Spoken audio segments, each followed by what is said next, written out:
Start negotiations for the PNR South Long Haul Project, Subic-Clark Railway and Mindanao Railway.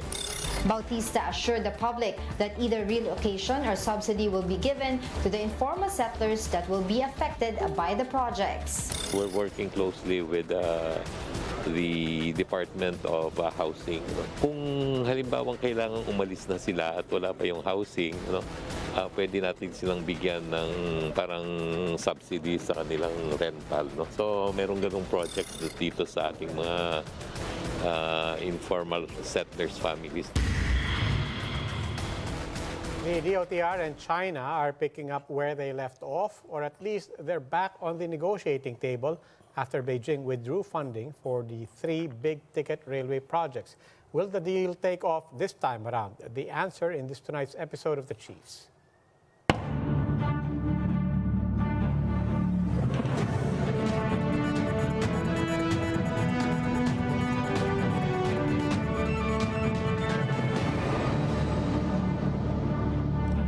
Welcome to The Chiefs. Ako po si Roby Alampay. Kasama po natin online Luchi Cruz-Valdes of News 5. She's over there in Quezon City.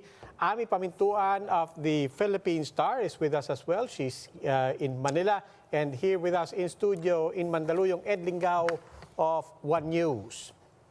Isang araw na lang. Hello, good evening. Yan, na-miss ko yung mga countdown mo eh. Malapit na yung bare months, di ba? Oo, sige.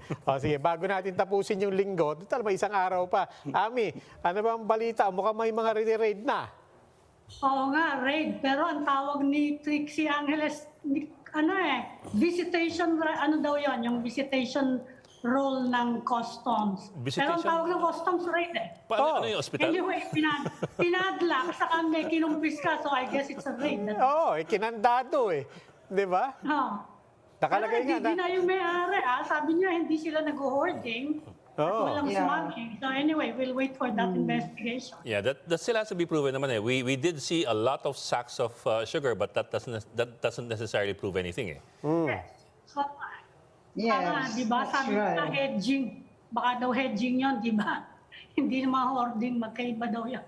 Or it could be, I mean... Thin line, ha? Thin line. Yeah, or it could also be, Hedging for what? Higher prices. Oo, ganun lang ang mga Or it could also kasi depend, it could also depend sa high on... price. Hedging naman. Yeah, but it could also depend on how much the demand is for that area for sugar and how and how much is dispensed at a certain period in that area for in terms of sugar volume. So I just suppose we have to be careful there. Oo nga, saka in-approve na naman ng Malacanang with in a meeting with sugar industry players, yung 150,000 metric tons of importation. So I guess there's a shortage, diba? No, pero yung... And they are expecting low supply. Oo, pero hindi matatapos yung tanong doon. Because even without authorization, kahapon kausap natin si Mr. Rosendo ng Sinag. Diba sabi niya nga, mayroong mga dumating na eh. May mga dumating na eh, di ba? So hindi mo alam kung ano yung nagtatakip sa ano. Is it the supply that's filling in the gap for a shortage, for a real shortage? Or is it the importation permits that's filling in for supplies that are already here? And I was fiddling kanina with the SRA website. I came across their own data, SRA data, that appears to show na we have more than enough at this point. SRA data said that we have almost 1.8 million in harvest for this year, plus mga 250,000 left over from the previous year. So you add that together, plus yung 200,000 metric tons na in-import ng first half of this year. That's more than 2.2 million metric tons already, versus yung 2 million tons na consumption natin per year. Yeah. Well, ito yung mga lilinawin pa sa mga, inquiry na ba o briefing pa lang? Parang visitation yan. Depende kung sino kausap mo eh. Kung ano man yan, magkakalinawan tayo. Anyway, hindi pa po ngayon kasi iba po ang pag-uusapan natin ngayon. Katulad na sabi natin, we'll talk about rail projects for the country. Specifically, yung mga parang hindi natuloy na proyekto supposedly to be funded by China. We're talking with China again. So let's let's try to get back on track, so to speak, on why we got here. Let's call in our first guest for the evening, Transportation Undersecretary for Railways, Cesar Chavez. Yusek Chavez, welcome to the Chiefs. Magandang gabi sa inyo apat. Magandang gabi. Yusek? Good evening, sir. Magandang gabi. Sir, pagpaumin Magandang ninyo gabi. na kung ano to, kung if it's not necessarily accurate, but in broad strokes, I think the way people still remember this, how it played out in media. Meron tayong big ticket items for railways. We were expecting China, we negotiated that China be the one to help finance this by a package of loans and so on. And to make a long story short, walang nangyari sa usapan. In fact, some people are saying hindi pinapansin yung mga communication natin. In the end, nabitin na mga proyekto natin. And to top it all off, yung interest daw na pinag-uusapan natin, mas mataas pa sa interest na makuha sana natin sa ibang bansa. So just trying to recap everything. Which of the things that I said is not a fair framing of how we got here? And then at the end of the day, given what is fair, why are we talking to China again? Why pick it up where we left off with China and not just start all over with somebody else? All right. Yung unang tanong ho ninyo ay connected sa huling tanong ninyo. Wala bang nangyari? That is not a fair statement sapagkat may nangyari naman. Number one, sa isang big ticket project katulad ng railway project, ODA project, even PPP project, laging may consultancy bago kinukuha at pinoprocure ang contractor. Mayroong tapos na pangungutang ang Pilipinas at grinant na ng China at yun ay ang consultancy, project management consultancy worth 14 billion pesos. Mayroon yan. Yan ay ang China Railway Design Corporation. Siya ho, ang trabaho ho niyan ay mag-design ng istasyon ng riles, pag-alaran ang partially survey, kasama na dyan ang appraisal, concept design. Number two, ang trabaho nila ay project management.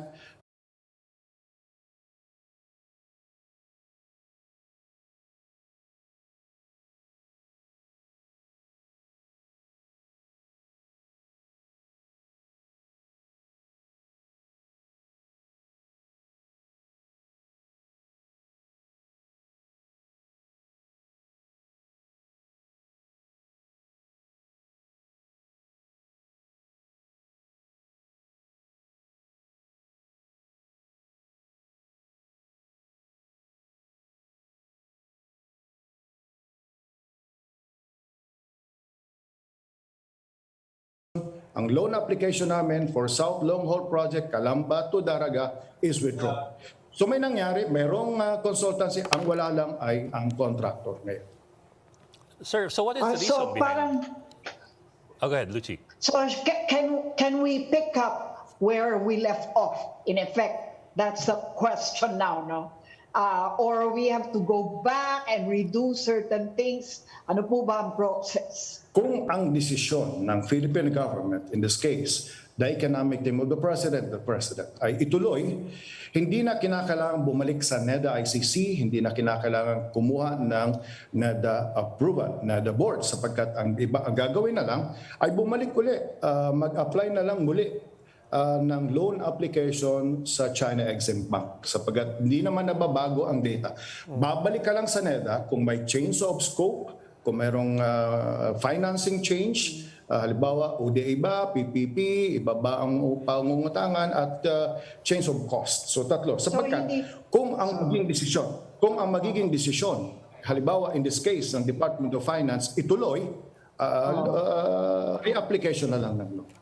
So hindi naman option na i-bid out ulit at i-offer sa ibang bidder. Hindi yun option. I cannot say that. Hindi ako pwede magsabi niyan. It's beyond my pay grade. Yan ay nasa economic team ng ating Pangulo, importante sa NEDA at ng Secretary of Finance. So, pero lahat ba ng options ay open? Well, hanggat walang desisyon at walang application, halimbawa kung mag-desisyon man na hanggat wala yon ay lahat ng option ay posible. Sir, balayan ko lang po yung hindi pag-aksyon ng Exim Bank dun sa ating loan application. Was that because of the impending transition to a new administration, or were there other factors involved here? May ganyang pahiwatig. Na well, ang may pahiwatig na parang alanganin sa oras.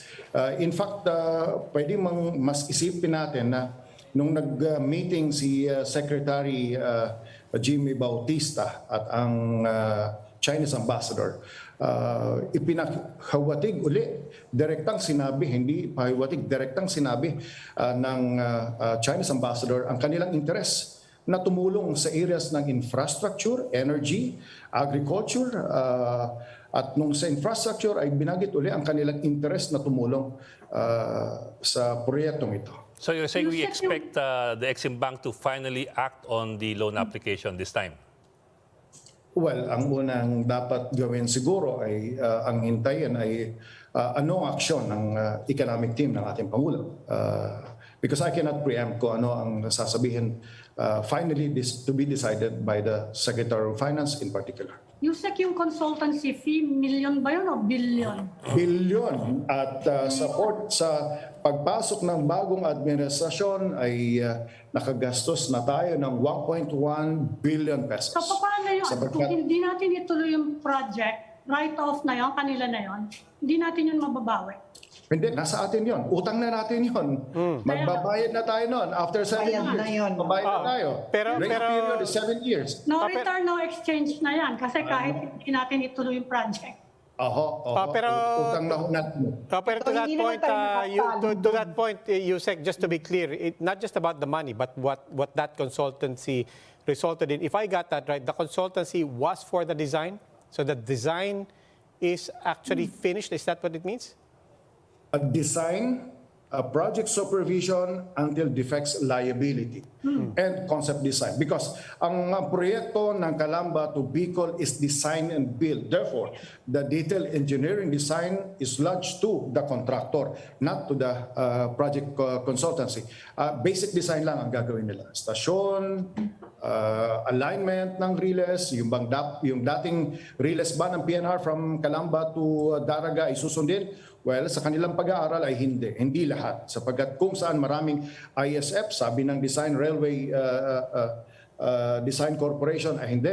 Marami rito ay imbes na dumaan pa rin sa dating riles ng PNR papunta ng Bicol, lilihis na tayo sapagkat mas makakatipid ang gobyerno, mas wider pa yung lugar, mas makakadiretso pa at mas mapapabilis ang biyahe.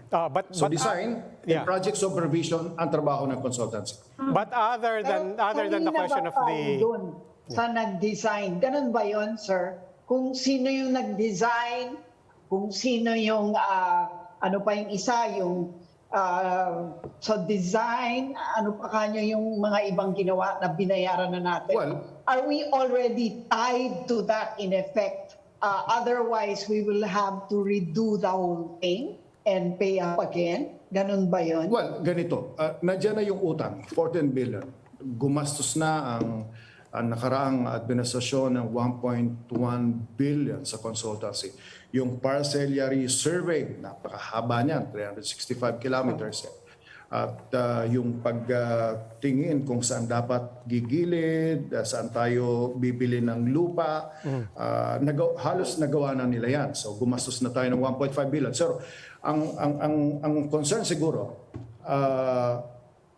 sapagkat tinanong din ni Roby kanina, at si Luchi din, ang isang importanteng tanong siguro, kung options open, papayag ba ang katulad ng Japan na maging contractor at supervise ng Japan? Papayag ba ang India, who is very interested to also invest dito sa mga railway projects natin? Papayag ba ang Korea? So yan yung mga tanong. Usually, pero titingnan natin yung konteksto. Japan has already exposed so much in the railway project. Japan is funding the Manila to Malolos about 200 billion plus, 183 billion. Japan is also funding the rolling stocks and electromechanical, rolling stock and electromechanical of the North-South Commuter Railway Project. Malaki ho yan. The total project cost of Calamba to Clark, that's 147 kilometers, another 35 stations is 873 billion. Exposed na dito ang Asian Development Bank, exposed na dito ang Japan International Cooperation Agency. That's one. Number two, Japan is funding the subway for 183 billion subway. So napakalaki na. Tanong, kaya pa ba nila na pumondo ng 142 billion for Bicol, halimbawa? O pwede ring tanungin, mas gugustuhin ba ng Japan ang South Railway Project na isusupply ba siya ng China, o mas gugustuhin ng Japan ang pag-develop ng Cebu Railway Project, sapagkat ang JICA ay nag-invest ng feasibility study sometime in 2019 sa Cebu Railway Project, where they identified at least 5 railway projects in Cebu, especially the Central Cebu and Coastal Cebu. So yun yung mga konteksto para makita kung saan ang direksyon dito. Ano ang limitations ng Asian Development Bank? Ano ang limitations dito ng Korea, ng India, ng PPP? May gusto ba ng i-fund ng PPP ang 142 billion Calamba to Bicol? Ang latest ridership is 12,000 a day. 12,000 a day. So of course, yan ay na-update ngayon ng FS patungkol sa ridership. So, these are issues na pinag-iisipan ngayon ng gobyerno. Yes, sir. Kausap po natin, Transportation Undersecretary for Railways, Cesar Chavez. Babalik po tayo. We'll continue this conversation. We just need to take a break. Please stay with us. The Chiefs will be right back.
Welcome back to the Chiefs here on One News. We continue our conversation with Transportation Undersecretary Cesar Chavez. Sir, thank you for staying with us and welcome back to the Chiefs. Sir, ito po pinag-uusapan natin kanina.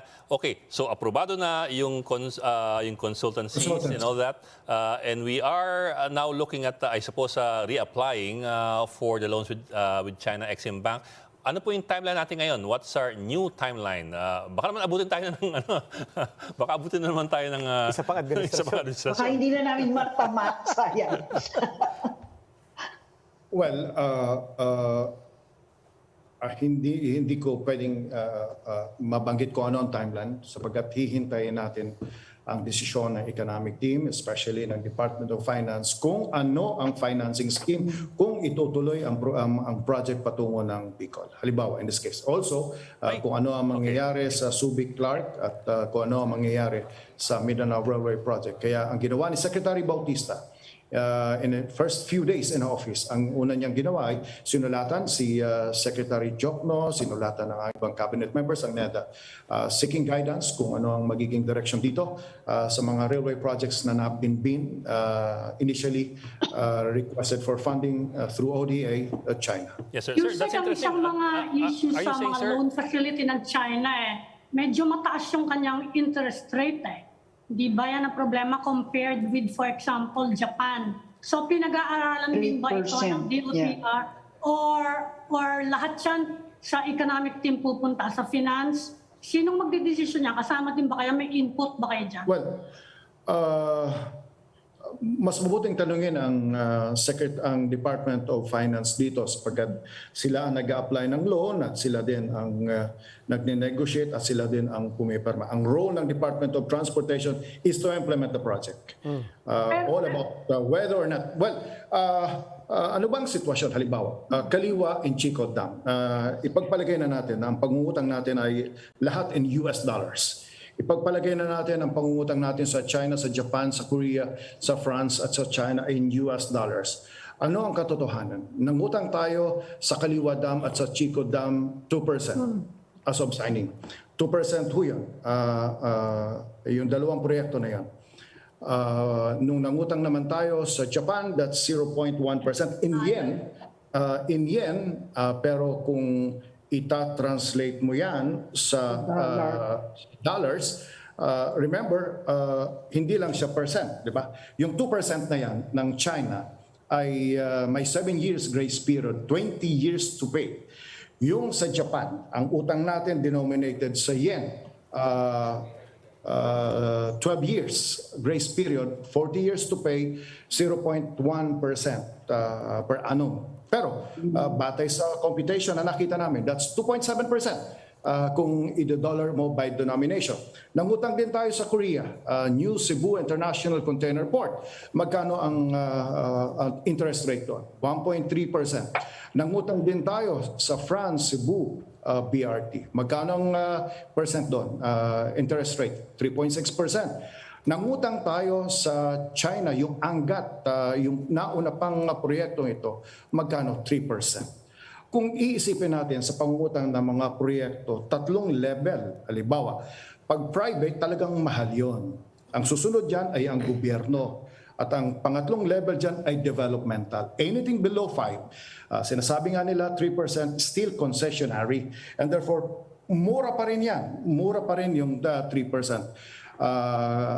Sapagkat magkano ngayon halimbawa nangungutang tayo sa Asian Development Bank, ang percentage natin interest rate sa Asian Development Bank is LIBOR 6 months average LIBOR plus 0.7%. So kung ang LIBOR ngayon ay 3%, ang ibig sabihin ang utang natin sa Asian Development Bank ay nasa 3.7%. Buti na lang, may grace period tayo ng 7%. So wala pa ngayon.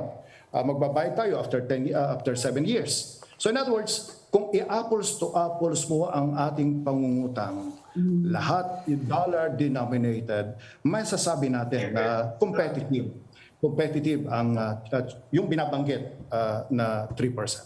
Sir, Pero hindi ba dapat mas maganda, sir, na antayin muna na mag-stabilize, kumbaga, ang interest rates, halimbawa, dahil ngayon, di ba, napaka-volatile lahat because of the inflation, because of economic circumstances across the globe, di ba, affected by the wars in Ukraine, etc. Di ba mas maganda na i-stabilize? At least that's the opinion of InfraWatch. We leave it to the Department of Finance to decide. Pero ang pangungutang natin halimbawa sa Japan, sa China is fixed rate. Ang pangungutang natin sa Asian Development Bank is LIBOR.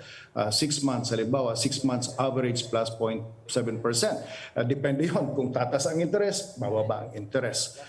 Yung pangungutang natin sa ibang bansa ay fixed rate, pero sa iba naman ay hindi. So, but we leave it to the Department of Finance. Sila ho ang may competence dyan. Again, kami ho ay implementing agency lamang. But you are asking our inputs, yun ho ang initial na inputs ho namin dyan. Sir, balik ako lang yung tanong dun sa timetables. Kasi I understand what you're saying na depende sa economic team yan. Kung anong desisyon nila at nabanggit nyo rin kung anong desisyon nila kung itutuloy o hindi yung proyekto. Are you now saying na there's walang garansya na itutuloy yung proyekto after we spent 14 billion? I cannot say that. Unang-una,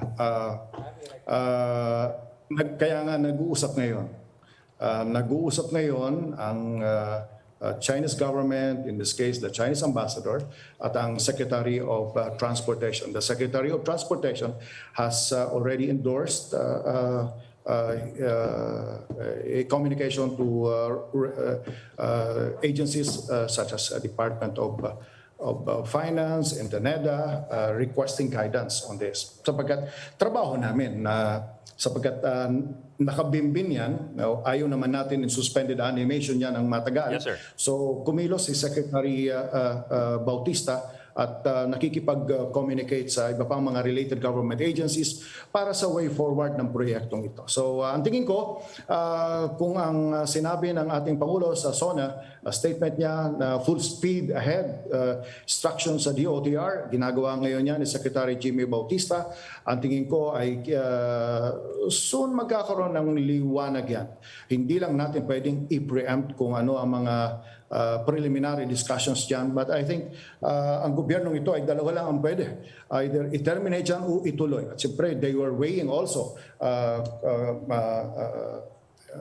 cost-benefit analysis kung dapat ituloy o hindi, given the fact that mayroon ka ng investment dyan, advanced na ang study dyan, at kung sakasakali, mas mapapabilis kung ganitong option, kung ayaw naman, dapat maliwanag sa aming lahat ang consequence nito. Yes, sir. But I suppose that would surprise a lot of people if we're considering, well, not necessarily considering, pero if one of the possible options at this point is to scrap the deal. Kasi we've already spent 14 billion and we're going to be paying for that for the next 20 years. Yun lang po. I'm wondering lang, what are the possibilities of that? How probable is that? How probable are we going? How probable is it that we're going to push through with it? Well, DOTR is not thinking along that line, but again, we are not the lead agency here. We are only the implementing agency. Okay. Transportation Undersecretary Cesar Chavez. Sir, maraming salamat for joining us tonight and thank you for your insights. Maraming salamat po. Thank you, sir. Maraming salamat, maraming salamat. We will start up a new conversation after the break. Keep it here in One News.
"2,002 days today behind bars." Former Senator Leila De Lima laments that the country has a broken justice system.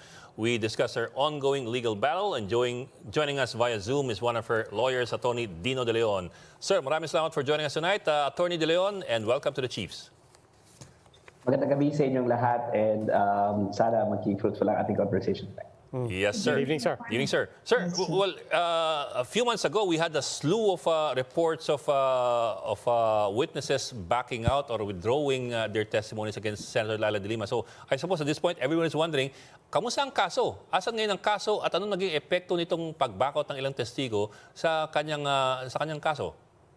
Well, to begin with, Ed, kahit na hindi pa nagbaback-out itong mga witnesses na ito, ay kitang-kita naman na basura yung kaso. Kaya nga nagtataka ng mga abogado at saka ng mga international observers and even the international community are taking a look at this case curiously because to begin with, mahina yung kaso. Kung maalala natin, 3 bagay lamang. Una, ito lang ang drug case sa Pilipinas na walang droga. Ibig sabihin, wala rin 1 gramong droga in-offer yung prosecution, but it's supposed to be considered as a drug case. Pangalawa, sinabi, drug trading ito, pero wala rin trail of money na napaka-importante na i-establish mo. In fact, yung witness mismo ng prosecution na AMLC or Anti-Money Laundering Council investigator, sinabi na wala kahit anong investigasyon linking ill-gotten wealth or suspicious money kay Senator Leila De Lima. Pangatlo, anong meron lang dito? Puro laway lang ng puhunan ng mga incredible witnesses. Ito yung mga convicted criminals, yung mga nasa bilibid na tinanggalan ng pribilehiyo ni Senator Leila De Lima, or people who have axe to grind against Senator Leila De Lima. Kasi kung matatanda natin, Senator Leila De Lima or former Senator Leila De Lima led the biggest drug raid in the bilibid. No? So mulat sa pool pa lang, mahina na yung kaso.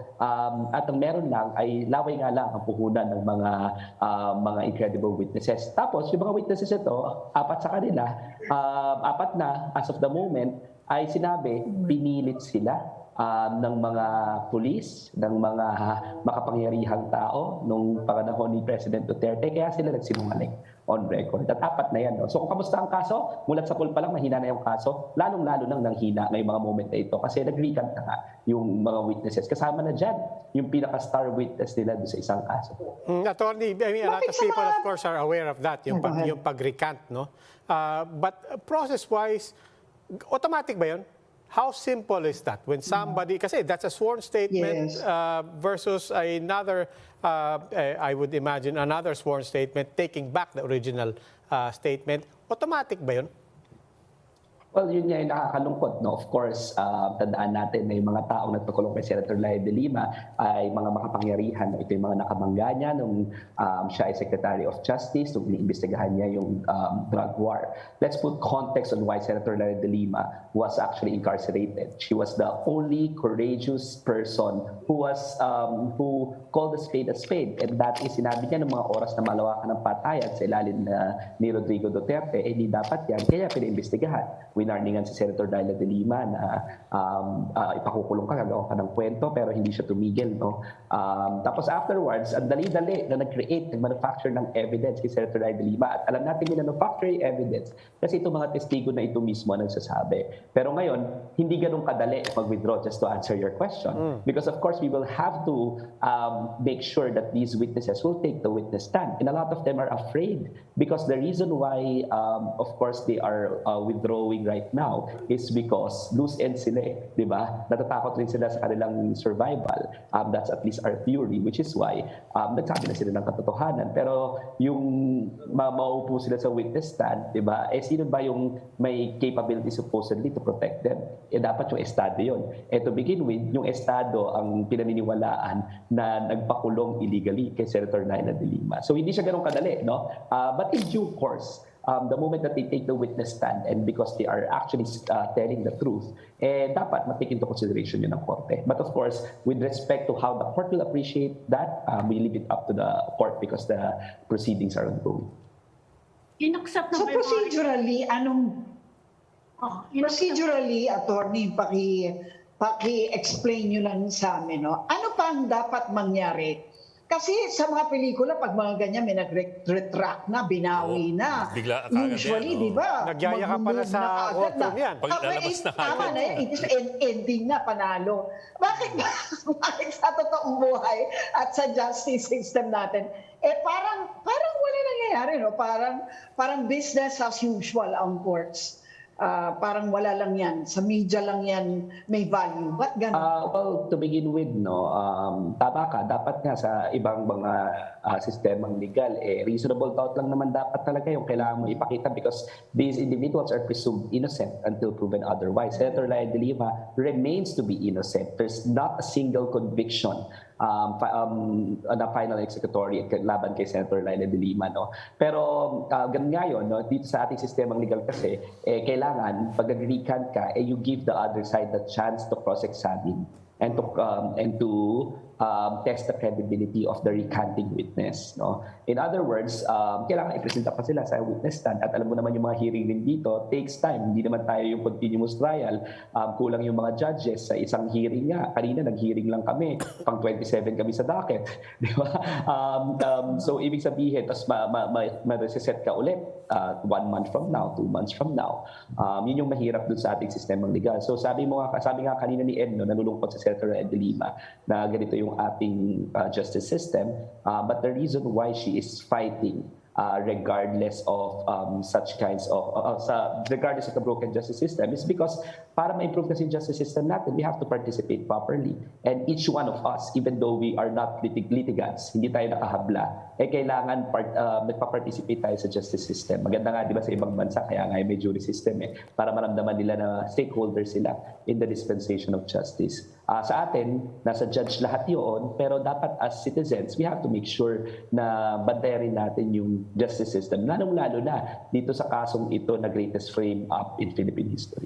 Attorney, may bibisita sana kanina kay Senator De Lima ng mga US lawmakers. Ano mangyari? Hindi pinayagan ng Philippine National Police. Nag-usap ba kayo? Yan. Ongoing yan ngayon, no?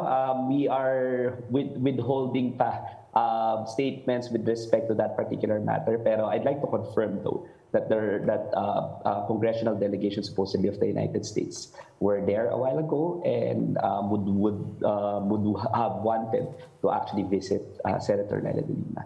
Our camp will most probably release a statement in due course about what happened and what transpired a while ago. But as of now, strict instruction kami to withhold any statement with respect to that particular. Kasi yung isang reason na binigay, meron pa rin daw COVID risk sa Camp Crame. One-off anyway. Well, alam mo kasi yung administration ng custodial center, of course, is with the PNP, no? Pero kitang-kita naman natin ngayon na even based on IATF guidelines, pwede na nga lumabas, pwede na nga mag-inuman yung pa kayang bibisitahin yung inosenteng tao na nakakulong, di ba? So, sabi nga nila, kung gusto talaga, maraming paraan, di ba? At lalong-lalo na naman kung pwede namang mag-exercise ng mga safety protocols. Attorney, if everything comes to pass as you are working hard for it and ultimately mapalaya na and ma-dismiss lahat nitong kasong to, for us to get to that point, the other side of that story is, of course, is asking the question, why did we get there in the first place? And who are responsible for what essentially is an inescapable conclusion that there's a travesty of justice here. Talk to us about the accountability. What is the accountability? How high and in which directions, in whichever personality should have to face questions of accountability for having essentially put together the things that unjustifiably, theoretically, if this is all dismissed, sent Senator De Lima to prison? Well, it is really, really saddening that we have a very powerful chief executive here in this country and our institutions are not strong enough to counterbalance an abusive chief executive. No? So who is ultimately, so how did we get here? That's the first question that you had a while ago, Robbie. No? And it's precisely because we had an abusive president who was all-powerful, who will not take any kind of dissent sitting down and will most probably gag anyone who dissents into submission.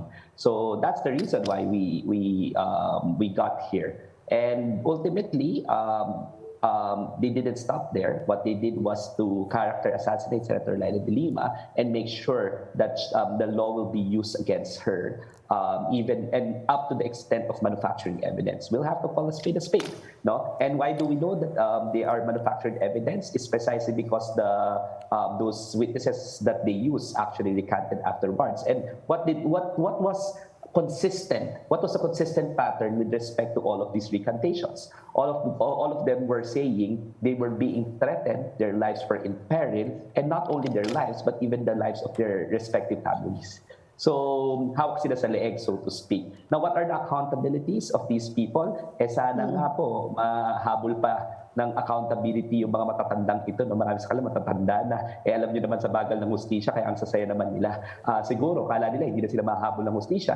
Nakakalimot naman siguro sila na sandali lang tayo dito sa mundong ito, where this is just a speck of eternity, and eventually justice will catch up. Diba? And sabi nga namin lagi dito sa defense team ni Senator Leila De Lima, the arc of the moral universe is long, but it bends towards justice. But legally, Senator Leila De Lima is prepared to vindicate her rights precisely because she knows that it's not also all about her. It's all about fighting for what is right, what is just, for the rule of law. Attorney, I just want to revisit something that you said. Is the misfortune that we had a dispensation and a government and a president na ganon, no? na abusive at saka may sense of impunity, or something else that you said, that the real misfortune is actually in the system, that the system actually tolerates that kind of abusive behavior, and therefore we don't actually have the mechanisms and the checks and balance enough to counterbalance, as you said, the flaws in the system? It's a confluence of numerous factors. The first one is the fact that our institutions are not strong enough to counterbalance a very abusive president. Second is we had a very abusive president who doesn't care about our institutions. No, he will just shove everything down your throat. Wala siyang pakialam sa rule of law. Magmumura siya kung gusto niya magmura, matutulog siya kahit na may pandemya at may bagyo. Hindi siya magpapakita ng isa't kalahating linggo, 2 linggo. Mumurahin ka pa nga, di ba? So we had a ridiculously parang bully president. And then the institutions are not strong enough to counterbalance it. And the third contributing factor, if I may say, is the fact that citizens are actually tolerant of these kinds of actions, diba? And it has been embedded in it has been inculcated in our consciousness as a people na, ay, kaya naman kayo ganyan kasi kasalanan niyan, wala kayong disiplina, kailangan natin ng disiplinaryan, kailangan natin ng strongman, para bang maraming naniniwala sa ating bansa na yun ang kailangan, di ba? I don't know how we got there, but the fact of the matter is people actually provide mandate to these people who abuse us. And that is something maybe that as a people we have to be able to confront whether or not that is healthy or whether or not it's right that we tolerate such kinds of abusive behavior. So we have a new administration now, no? Sa tingin nyo, you have a better chance under this administration. And what do you think can the DOJ do? Kasi sinabi nila it's up to the courts na eh. Meron pa bang magagawa niyan yung executive branch handling the prosecution? I just like to say na sobrang cop-up tong mga sagot na nasa korte na ito. Because the executive department has its own fair share or has its fair role in the dispensation of justice. That means that even if the case is already with the court, nothing precludes the executive branch of government from reviewing its own case, from treating its witnesses who are incredible properly. Hindi naman sila state witnesses, bakit hindi sila kinakasuhan? Yung isang testigo dun sa criminal case, sinabi niya, drug lord ako at inabot ko yung pera kay Leila De Lima. Kung siya pala yung drug lord at siya yung nagabot ng pera, bakit hindi siya kinakasuhan? Tapos kinasuhan namin, may self-confession ka na drug lord ka, bakit hindi ka kinakasuhan? What are the deals that the executive branch of government actually reached with them? And why is it that the executive branch of government is behaving this way? Thirdly, pwede rin naman gawin ng executive branch of government is to actually also investigate its own prosecutors, because one of the witnesses said that the prosecutors actually knowingly allowed such kinds of false narratives, di ba? Sinabi yan mismo ng isang star witness nila. So kung naniniwala sila kay Rafael Ragos at sinabi rin ni Rafael Ragos na in his recantation na pinilit siya, tinakot siya at alam na alam ng panel of prosecutors, di ba dapat the executive branch of government should also, particularly DOJ, should also investigate its own ranks, di ba? So maraming pwedeng gawin yung executive branch of government. It's a cop-out to say na nasa judiciary yan, so let the case be. They can in fact even withdraw the information if they just review the recantations and if they just do the right thing. So it has its own fair share. It is not true na wala na sila magagawa kasi nasa korte na yan. So Attorney, you're are you saying, answering my question. Attorney, Are you hopeful of something better under the new administration? Regardless of who the administration is, Senator Leila De Lima does not have any other choice but to remain hopeful. As to whether or not we are encountering parang a shift in behavior, kung kasing oppressive ba o hindi, dinadama pa namin. Pero with the tone na, nasa judiciary na yan we want to be hopeful. Yun yung sagot sa'yo. Sa tanong, AB.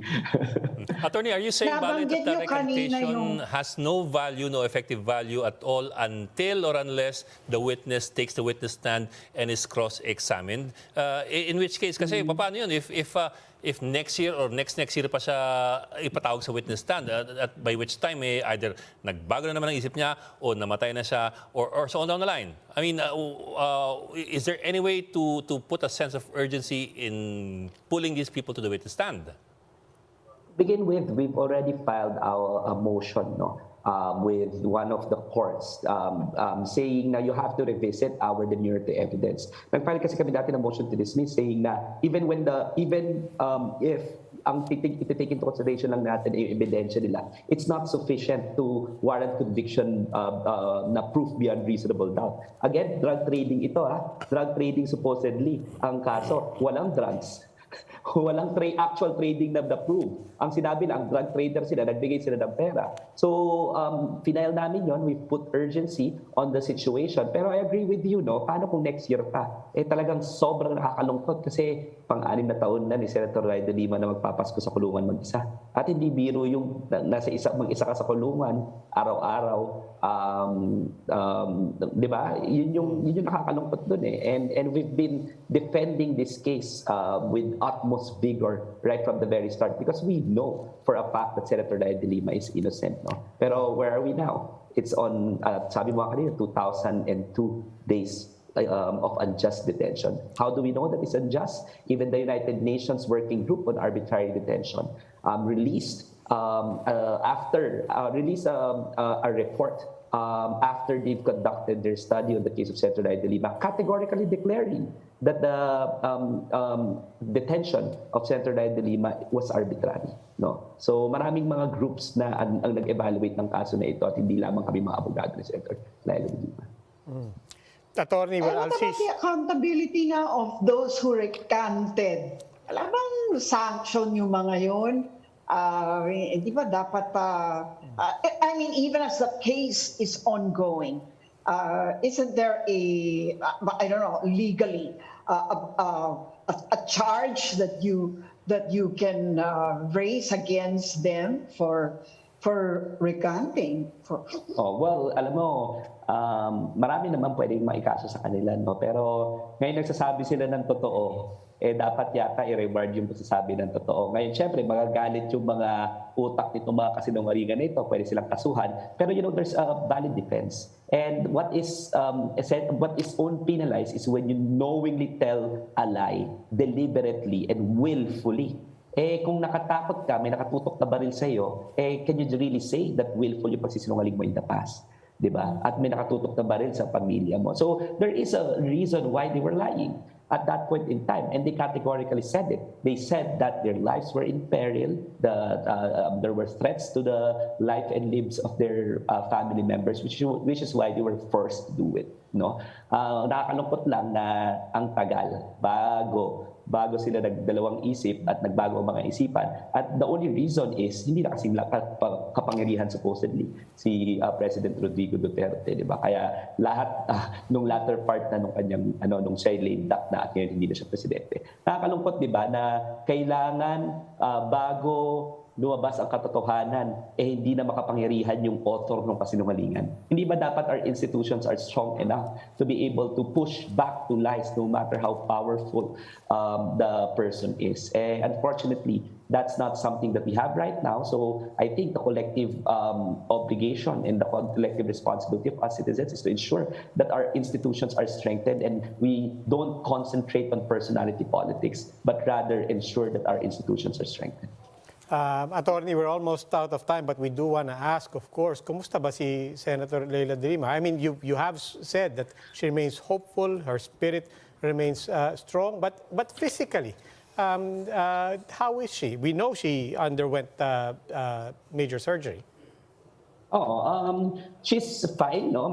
Syempre, meron siya yung mga natural na sakit na dala na rin ng medyo tumatanda. Lahat naman tayo, maabot sa ganyan, no? Pero as to whether or not she is physically healthy, she is very much physically healthy at this point in time. And she can actually continue advocating for her causes. Sabi nga nila, ng public official siya, unlike President Duterte, who was so afraid to disclose his health status. No? Si Senator Leila De Lima, open at ina-announce niya pa when she was a public servant because she believes in the right of the people to know the status of the health of their public servant. So she is well in terms of being able to advocate for her principles and advocacies. No? Pero syempre, dapat nga bantayan natin kasi nakakulong siya, mag-isa siya at iba rin yung epekto nun sa mental and physical health ng isang tao. Di ba? Yung hirap na dinadanas niya ng 6 na taon, 2002 days, it's just too much, too bad, too oppressive, and such kind of travesty of justice shouldn't be tolerated. She used to be busy with legislation. Paano ngayon? How does she keep busy? Meron ba siya mga advocacy she's working on? Dati, no, kahit na nakakulong Senator Leila De Lima, napakarami pa rin yung batas na naipasa. Di ba? At ang dami niya pa rin resolutions. Ngayon, nag-iisip ng mga advokasya, pero kung to tell you honestly, Amy, pag kinakausap ko siya about politics, ano magiging plano, ganyan, sa kanya sabi niya, palabasin niyo na muna ako dito kasi mahirap rin eh. Mahirap din, eh. Ba? Mahirap yung pinagdadaanan niya na biglang wala na, hindi na siya senator, di ba, natalo siya. Nagsabi lang naman siya ng katotohanan. Ginawa niya lang naman yung role niya. She was the only one brave enough to fight for the Filipino people and for human rights and the rule of law. Tapos biglang mamaya, pinaniwalaan lahat ng paninira sa'yo. Binastos yung pagkatao mo, minura-mura ka. Tapos biglang all of a sudden, talo ka na. Di ba? Pinahirapan talaga, no? Kaya ang hirap nung pinagdadaanan niya. At ang sabi lang sa amin is mag-concentrate tayo sa freedom. Yun yung importante sa kanya at this point in time more than anything else. Okay, Attorney, one last question. Short of having the cases dismissed, what are the options now or even the possibilities or probability of reapplying for bail? We have 2 pending bail motions in both cases that are the reason why she is in prison. No? So hopefully, it's just a matter of time, we believe. No? In one case, 1 or 2 witnesses na lang ang ipipresenta ng prosecution. After that, our bail motion will have to be resolved. In the other case, no, inaantay na lang namin yung resolution on our motion for bail na final ulit namin. Dininay na yan dati on account of the testimony of Rafael Ragos. Ang sinayt ng kaso ng korte, ng previous judge, kung bakit hindi ginanat yung bail namin is because may categorical testimony daw si Rafael Ragos. Si Rafael Ragos na nagsabi sinungaling yun eh. Diba? So nag-file kami ng motion for bail. So kailangan lang maupo si Rafael Ragos doon. At syempre, ang isa sa main consideration dyan is of course the ability to guarantee his safety. Okay, Atty. Dino de Leon, maraming salamat po. Thank you very much. Thank you very much, everyone. And we appreciate really, Senator Leila De Lima appreciates na the public continues to actually take a look at her case. Maraming salamat po. Salamat po. Atty. De Leon po, abogado po ni former Senator Leila De Lima. And that's it for the Chiefs. We hope what was discussed here will keep the conversation going. Ako po si Roby Alampay. I'm Pamintuan of the Philippine Star. I'm Luchi Cruz-Valdes of News 5. I'm Lingao. We are One News, all sides, all the time.